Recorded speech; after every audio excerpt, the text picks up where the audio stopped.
Download करें जनमत Haryana app.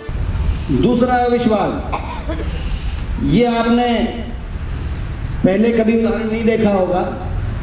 चुनाव के अंतिम दौर में एक तो भाजपा को जजपा पे विश्वास नहीं है, मगर भाजपा के उम्मीदवार को भाजपा की सरकार पे ही विश्वास नहीं रहा।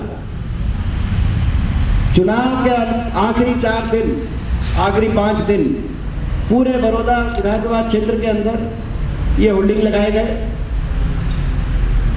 इन होल्डिंग्स में जो बड़ौदा गए थे वो सारे देख के हंस रहे हैं, कुछ आपके साथी बड़ौदा भी गए थे। इन होल्डिंग्स में जो इनके उम्मीदवार थे उन्होंने मोदी जी, नड्डा जी, दुष्यंत जी, धनखड़ जी, निशान सिंह, खट्टर साहब की फोटो ही नहीं लगाई। ये आखिरी दौर की बात है, आखिरी हफ्ते की बात है। पूरे बड़ौदा के हर गांव, हर चौक में ये होल्डिंग लगाए गए। तो यानी कि वो समझ गए थे कि सरकार को लेकर लोगों का क्या रुख है। सरकार से अपने आप को अलग दिखाने की कवायद। उपचुनाव में कोई उम्मीदवार जो सरकारी सत्ता दल का उम्मीदवार हो वो मुख्यमंत्री जी की फोटो ही हटा दे, तो ये अविश्वास इनके उम्मीदवार ने अपनी सरकार के मुखिया के प्रति व्यक्त कर दिया।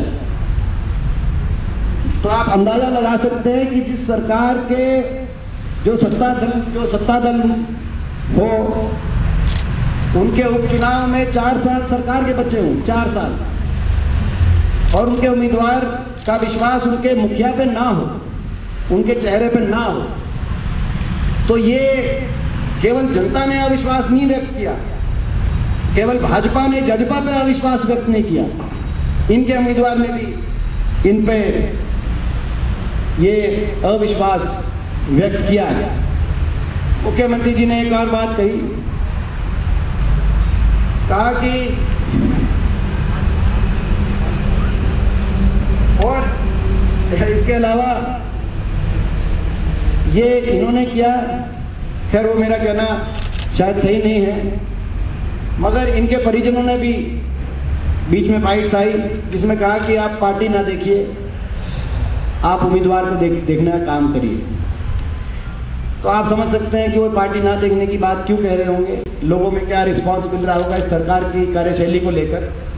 तो लोगों ने कहीं ना कहीं सरकार की कार्यशैली को नकारा, जजपा के फैसले को नकारा, जो उन्होंने भाजपा को समर्थन देने का जो फैसला किया, और एक तरीके से लोगों ने राइट टू रिकॉल का प्रयोग किया।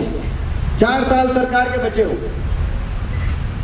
और कांग्रेस की वोट हमारी वोट 20 और 21 हजार बढ़ जाए। हमारी पिछले चुनाव में वोट वहां पे लगभग 40 हजार के करीब वोट थी, अब वो बढ़कर 60 हजार से ऊपर चली गई, पहुंच गई। तो इतनी बड़ी जो मात्रा में हमारी वोटों में बढ़ोतरी हुई हो, आइए नीरज जी, तो आप अंदाजा लगा सकते हैं कि ये जो अविश्वास लोगों ने व्यक्त किया है वो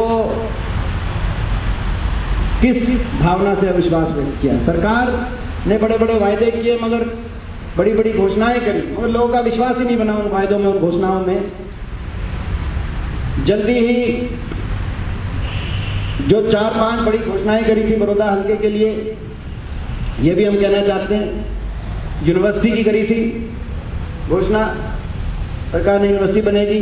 राइस मिल की करी थी, IMT की करी थी, जो हमारे समय का प्रोजेक्ट था लार्ड वैली में, जो कैंसिल हो गया था सरकार के आते ही, मगर उसको दोबारा से IMT लगाने की घोषणा करी थी। और 2 कॉलेज भैंसवाल और बड़ौदा में घोषणा करी थी। हमारे जो विधायक हैं इंदिराज भालू जी, उन्होंने जो है वो आज ही समय मांगेंगे, जब समय मिलेगा मुख्यमंत्री जी के पास, बाकी लोगों के पास, जहाँ जहाँ जाएंगे, और ये जो घोषणाएं हुई थी कि वह सरकार ये करेगी, सरकार से आग्रह करेंगे कि राजधर्म निभाते हुए अपनी घोषणाओं पे सरकार पूरा उतरे। आप लोग भी शायद मेरी बात से सहमत होंगे कि चुनाव में ये कहा गया था कि चाहे हार होगी तो हम ये करेंगे, तो सरकार इन बातों को पूरा करेगी, मुझे पूरा विश्वास है।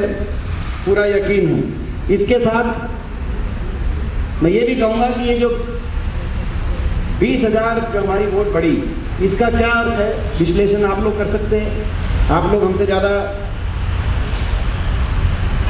आप लोगों में बुद्धिमत्ता हमसे ज़्यादा है, विश्लेषण करने की प्रतिभा हमसे ज़्यादा है। मगर ये अगर आप सारे हरियाणा में अप्लाई करें कि कांग्रेस की 20,000 वोट बढ़ा दे हर सीट पे, ये तो 1 साल के बाद का सरकार का हिसाब किताब है कि किसकी लोकप्रियता कितनी बढ़ी घटी। सारे हरियाणा में अगर बढ़ा दे तो गठबंधन 19 सीटों पे सिमट के रह जाए। बाकी जो विधायक हैं इनके, वो सभी जो है डेंजर मार्क के में आ जाएंगे। तो बाकी विधायकों को मैं समझता हूँ नैतिकता के आधार पे समझना चाहिए कि लोगों ने अविश्वास सरकार में व्यक्त कर दिया। तो राइट टू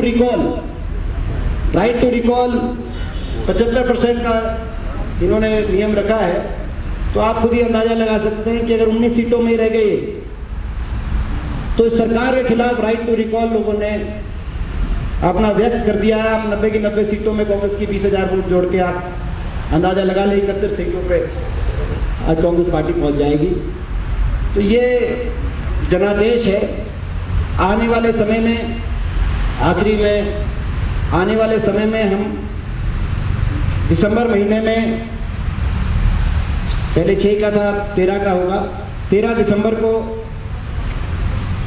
गोहाना में बड़ौदा विधानसभा क्षेत्र के सभी कार्यकर्ताओं और प्रदेश के सारे कार्यकर्ता जो जुटे थे बड़ौदा के अंदर इस ऐतिहासिक नतीजे के लिए, उन सभी कार्यकर्ताओं की वहाँ पर का धन्यवादी एक सम्मेलन भी करेंगे। और आने वाले समय में, क्योंकि ये जनादेश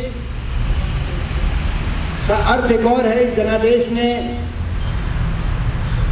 लोग हरियाणा में दुखी हैं, हर वर्ग दुखी है, किसान, नौजवान, गरीब, मजदूर, और लोगों ने एक जनादेश दिया है कांग्रेस पार्टी को, चौधरी उपेंद्र सिंह हुड्डा जी को, कि भाई आप लड़ाई लड़ें, हरियाणा में इस सरकार से लड़ाई लड़ें, इनकी जन विरोधी नीतियों से लड़ाई लड़ें, ताकि ये लोगों को और ज़्यादा प्रताड़ित ना करें। ऐसी भूमिका विपक्ष की निभाएं। और अब ये जनादेश सरकार को हिलाने का जनादेश है। आप समझ सकते हैं जब इतना लंबा कार्यकाल पड़ा हो सरकार को, इस तरह का फैसला आए, ये जनादेश हमारा ये भी मानना है कि लोगों ने इस भावना से दिया है कि कांग्रेस पार्टी के साथ लड़ाई लड़े। तो आने वाले समय में किस प्रकार से क्या रूपरेखा रहेगी, क्या रोड आगामी संघर्ष सरकार से के जन विरोधी नीतियों के खिलाफ आगामी संघर्ष का क्या रोड मैप रहेगा, वो 13 दिसंबर को जब ये कार्यकर्ता सम्मेलन करेंगे गोहाना में, तो वो सारी बात उसमें आगे रखेंगे। और ये संघर्ष इस जन विरोधी अनैतिक गठबंधन जो कि अहंकारी और असंवेदनशील हर रोज अपने आप को साबित कर रहा है, इसके खिलाफ ये संघर्ष आगाज से अंजाम तक ये तब तक जारी रहेगा जब तक पूरी तरीके से जो सरकार लोगों में विश्वास खो जाए, उसका जब तक पूरी तरीके से पतन नहीं हो जाता, तब तक ये संघर्ष हम लोगों का जारी रहेगा। तब जब तक हरियाणा दोबारा से तरक्की के, विकास के रास्ते पे दोबारा से नहीं लौटता। राजनीति के आगे, राजनीति के पीछे, हर हलचल को जानने के लिए हमारे YouTube चैनल जनमत हरियाणा को लाइक करें, सब्सक्राइब करें और अपडेट रहने के लिए बेल आइकन दबाना ना भूलें। देखते रहें जनमत हरियाणा, सच के अलावा कुछ भी नहीं।